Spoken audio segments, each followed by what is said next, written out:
Thanks everyone for coming tonight. Is this okay? Okay, let's see if I can figure this out. Ooh. I'm clicking. Oh, okay. All right. So appreciate everyone's time and interest and support of the Alberta Enterprise Group. I'm going to talk to you a bit about the organization that I spend an awful lot of time with these days, something called the PIC Group out of Saskatoon, which is kind of the play on words with salt of the earth. I'll talk a bunch about that. I'm not going to talk much about Cairn Transportation, and that's for Bruno to follow up and share that story. I wasn't around for most of that time, and our relationship as PIC with Cairn is a little bit different than with our other operating kind of relationships. And Bruno will probably also tell you the truth about the nice, tidy little story I'm going to try to share with you here today. So what is PIC? It's best defined as a single-family office. We're in our second generation of leadership. And it's been put together over the last 47 years with no external equity capital sourced.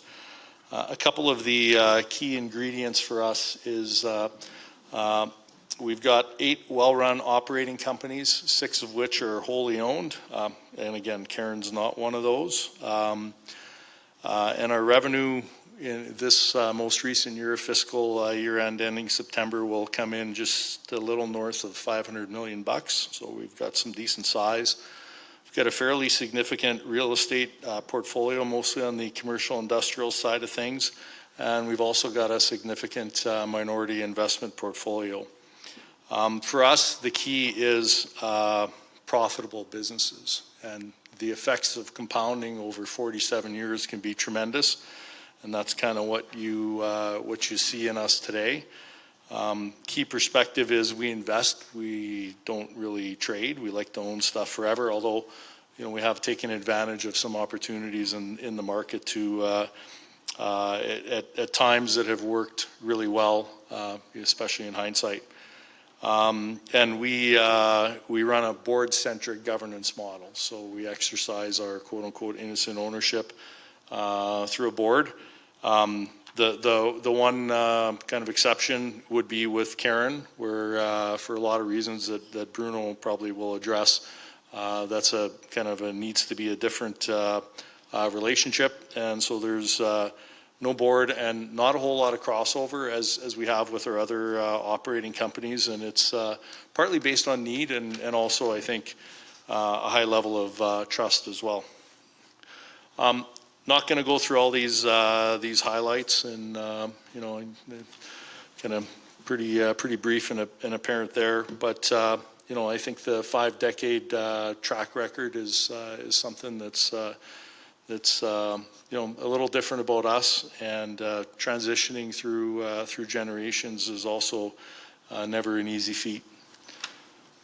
I think just a couple thoughts on what makes us a little bit different, and we're big on playing to our strengths. That's something we believe in, and kind of starts with keeping good books, and whether that's in our operating companies or as PIC proper, we've got really good financial people, and we're especially good, I think, at tax planning, and that's tax planning for real. It's not shipping stuff offshore and hiding it. It's just dealing with the realities and being smart and efficient in what we do.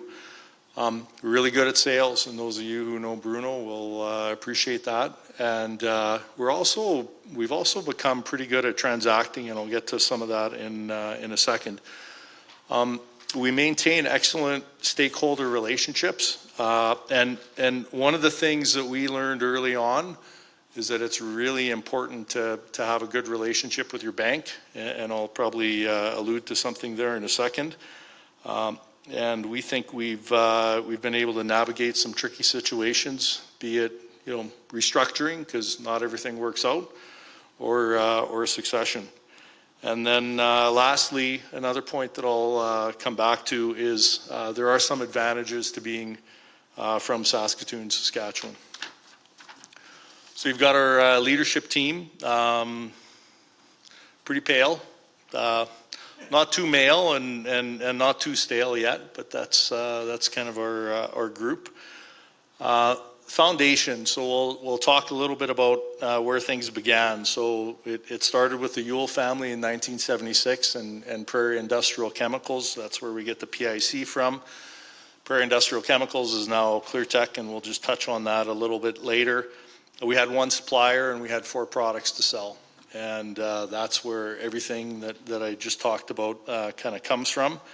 And I think that, you know, our founders grew the business the old-fashioned way in many respects, which, you know, looking around at the tables and certainly the foundation of AEG, I'm sure you can all appreciate. I think that, you know, one of the things that I'll highlight is eye for talent, and that's not just talent in, you know, people who look and act and think like us, but it's kind of, you know, putting talent together and creating a team, and you know, recognizing when you might be kind of in the midst of someone who could be a strong leader or strong at something in your organization. And I think that's how Bruno and Jim probably got together.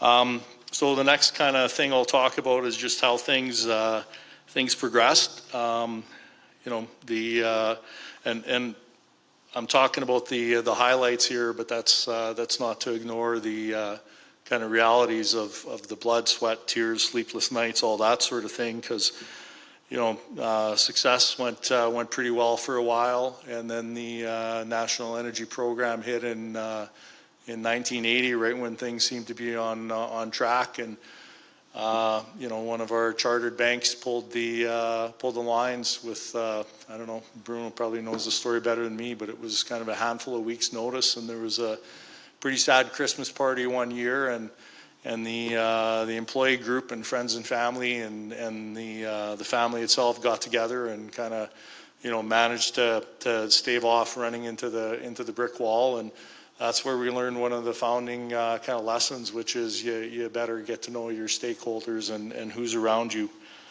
So with that all being said, you know, things continued to grow. And then PIC was formed in 1991, and again, I wasn't around for that period of time, but, you know, my understanding is that was just kind of a structural creation and a place that we could kind of consolidate things and put things together. And I think the real kind of functional changes came a little bit later. Succession is the next thing, and that happened in 2006. I think you know, our current leader, Greg Ewell, is a pretty special guy. He's a good friend of mine, and so obviously that kind of maybe affects my my view and description. But, you know, he started in this business when he was 7 years old on his dad's knee, and I don't think he's looked back. You know, he's smart, energetic, and tough, and just as proof of that last point, he did manage to survive a little bit of a stint here in Edmonton with the tutelage of another pretty strong-willed leader, and learned a lot from Bruno. Probably lots of stories I could tell there, but you know, still relies and enjoys time he spends with his mentor. That's for sure. Okay, this is pretty hard to see, and we've got lots going on, and most of it's good. Some of it's not so good, and we got into some stuff that didn't work out, and again, it's hard to see, but trust me, not everything worked, but again, more work than didn't. ClearTech Industries, where it all started, so we distribute chemicals, largely municipally, water, wastewater treatment chemicals and equipment, and it's just a phenomenal business in all respects. It's got wonderful leadership. It's a very well-run business. It's got a dominant market share where it aims to be. It's great at sales, customer service, technical support, and, you know, you can probably hear it. I'm a little biased, but it is a wonderful business. Panther Industries is the second-born business, and it came shortly after ClearTech, or Prairie Industrial Chemicals at the time. Similar to ClearTech, maybe a little more of an industrial sort of bent. Got a really strong young management team who's done a wonderful job with this business, and it's kind of a bit of a breakfast because we distribute commodities and we package and we transload and we make wooden pallets. But for us as a private company, it kind of all fits together. CanGas Propane is our most recent arrival, and that was started a little over 5 years ago. It's been fairly successful, although, and we think has a lot of potential.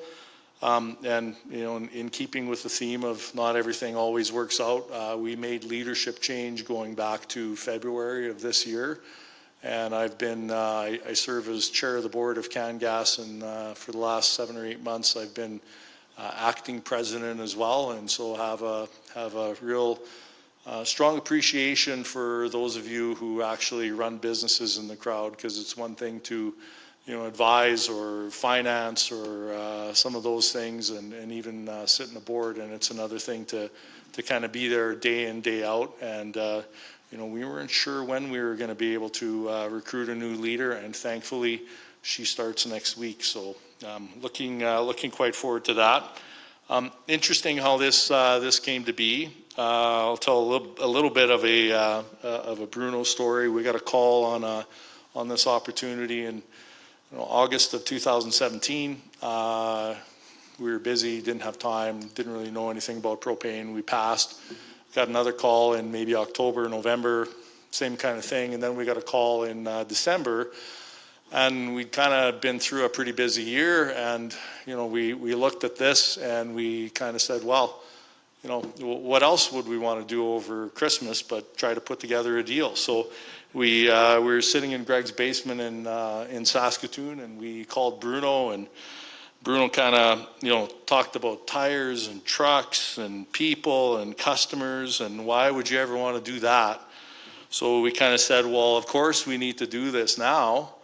And we took a good run at it, and all joking aside, you know, Bruno gave us good advice and some interesting things to think about, and you know, I think he was probably our first call. I don't even know if Jim was called yet, but we managed to put together a deal and have grown this company quite a fair bit as well.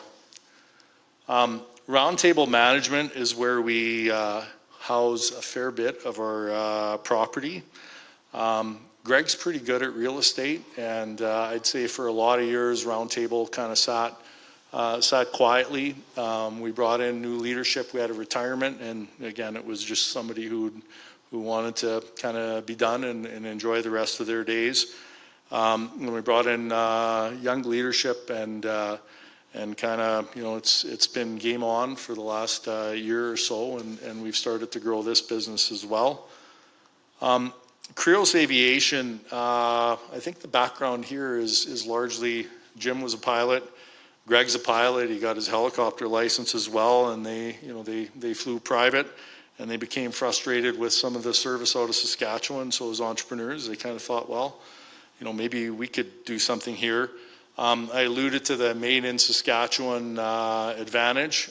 There's 5 major, you know, FBOs in Saskatchewan, so fixed base private, you know, aviation hubs, at, you know, 3 at Regina and 2 at Saskatoon, and we own 4 of those 5, and we also do a fair bit of fuel in the province of Saskatchewan. So if you're flying private to Saskatchewan, good chance you're dealing with us, and that'd be really hard to do here.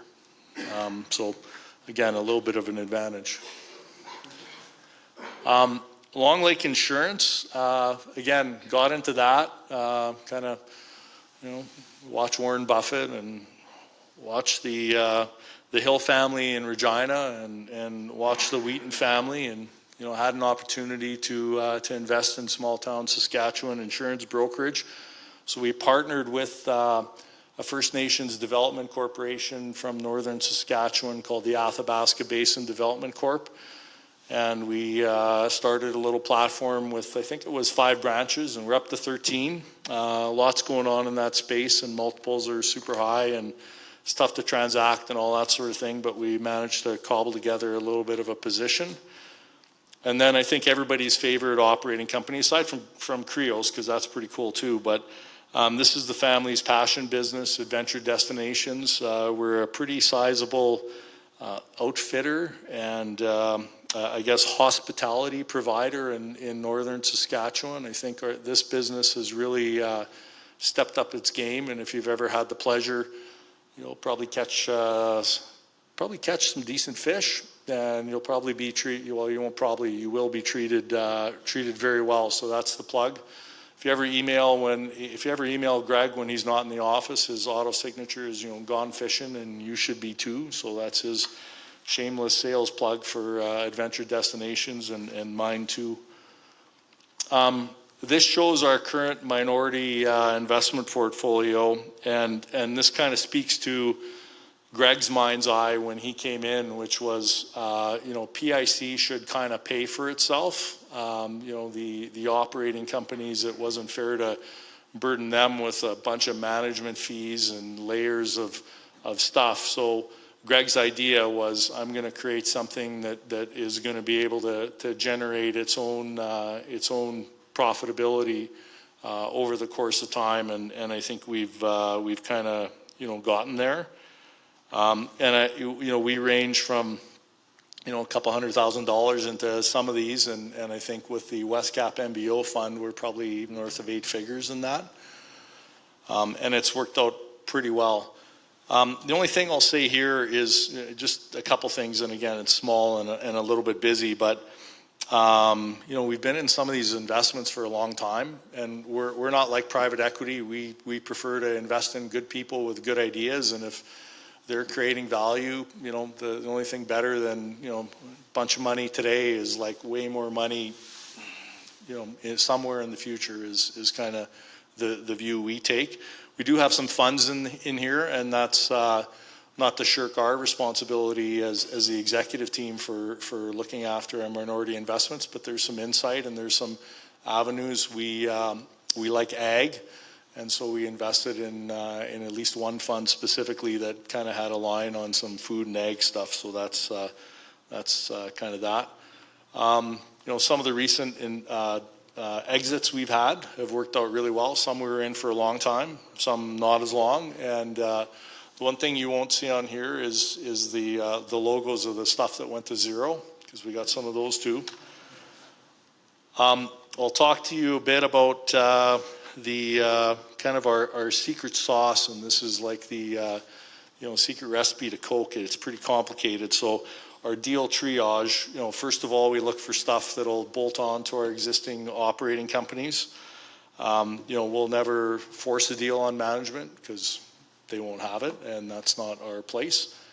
Secondly, and this is the really hard one to find, and this kind of falls in my area of responsibility, is in addition to helping our opcos grow, trying to find new opcos. And we've done it a couple times in the last, kind of 6, 7, 8 years, but it's really tough to find something that, we know something about, but that doesn't fit with one of our operating companies, and we continue to look for that. And then the third one is our minority investments. So in addition to anything that kind of touches our opcos, the other two things that we'll look at is healthcare and ag, and we've just got some expertise internally that we can, we think we've got a basis to understand those businesses. I'll talk to you a little bit about how we determine if we're going to invest in something or not. We're pretty rigorous on process. Like, we've got a pretty significant template that any one of us can bring a minority investment opportunity to our executive group, but you got to kind of adhere to the template and do your homework, because you're going to be asked a bunch of questions, and they're going to be good questions, and often you'll get sent away from the table with your tail between your legs, and you're going to have more work to do, but it's all for the best. And then when we're finally ready to decide, the way we do it is by vote, and everybody gets a vote, Greg votes last, and sometimes he doesn't even vote, and he'll often not share what his vote would have been. And we know there have been times when we've invested in stuff and it's not worked out, and he figured it wasn't going to work out and he let us do it anyway. And there were other times where he thought it was a ridiculous idea and it's worked out and we made a ton of money, and he'll always tell us about those too. So we vote and then we determine an amount. So you get two things to say, and if you pass the first hurdle, then it's all about how much are we going to put in. So a little different process there. And then I think this is, I'm getting near the end, so I appreciate your patience because I've been yakking for a while.